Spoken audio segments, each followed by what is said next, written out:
국회에서는 중동 사태 대응을 위한 25조 원 규모의 추가 경정 예산안 제출을 앞두고 기싸움이 한창입니다. 여야 모두 추경 필요성은 공감하면서도 처리 일정과 심사 방향을 두고 이견이 큰 상황인데요. 취재기자 연결하겠습니다. 부장원 기자. 네, 국회입니다. 네, 정부가 내일 국회에 추경안을 제출하는데 벌써 공방이 시작됐다고요? 그렇습니다. 오전에 우원식 국회의장 주재로 여야 원내대표 회동이 열렸는데 이견만 노출됐습니다. 이른바 전쟁 추경의 세부 내용 아직 공개되지 않은 상황에서 당장 처리 일정이 쟁점으로 떠올랐습니다. 민주당은 정청래 대표가 공언한 대로 다음 달 9일 본회의 처리를 목표로 속도전에 나섰는데 반면 국민의힘은 꼼꼼한 심사가 필요하다며 대정부 질문과 예결위 심사를 거친 다음 달 16일 처리를 주장했고 최대한 단계도 이틀 정도라고 못 박았습니다.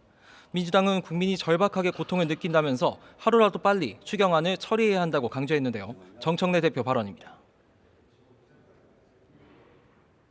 역사상 가장 빠른 속도로 추경 처리를 하겠습니다. 이를 통해 중동 전쟁에 발빠르게 대처하고 민생을 안정시키기 위한 이재명 정부의 노력에 적극 동참하겠습니다.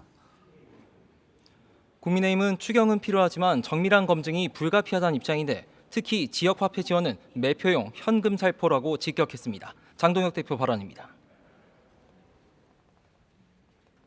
현금 살포해서 표를 사고 선거만 끝나면 그 수십 배를 세금 폭탄으로 걷어들일 심산입니다. 100원 주고 1000원 뺏어가는 정권입니다. 이렇게 추경안을 두고 공방이 가열되고 있지만 합의 처리 가능성도 아직 다투진 않았습니다. 양당 원내 지도부는 추경안을 주제로 오찬을 함께했고 오후에도 다시 만나 논의를 이어가기로 했습니다. 자, 이번에는 두 달여 앞으로 다가온 지방선거 상황도 좀 보겠습니다. 김부겸 전 국무총리가 저울질 끝에 대구시장 출마를 공식 선언했죠? 그렇습니다. 김부겸 전 국무총리 오늘 오전 국회에서 기자회견을 열고 대구시장 출마를 공식 선언했습니다. 김 전 총리는 제대로 된 일자리가 없어 아들, 딸들이 대구를 등지는 현실은 모두 국민의힘의 독식 탓이라면서 대구가 국민의힘을 버려야 진짜 보수가 살아난다고 지지를 호소했습니다. 들어보겠습니다. 힘들어하는 대구 시민의 처지는 안중에도 없는 것 같습니다. 언제까지 이런 부끄러운 정치 행태를 지켜보시기만 하시렵니까? 진정한 보수를 위해서라도 이번에는 회초리를 들어야 될 때라고 생각합니다. 김 전 총리는 잠시 뒤인 오후 3시 대구 228 민주화의거 기념 중앙공원에서 시민들과 만나 출사표를 던질 예정입니다. 당의 전폭적인 지원을 바탕으로 신공항과 로보스토 지정 등 구체적인 공약 꾸러미를 밝힐 전망입니다.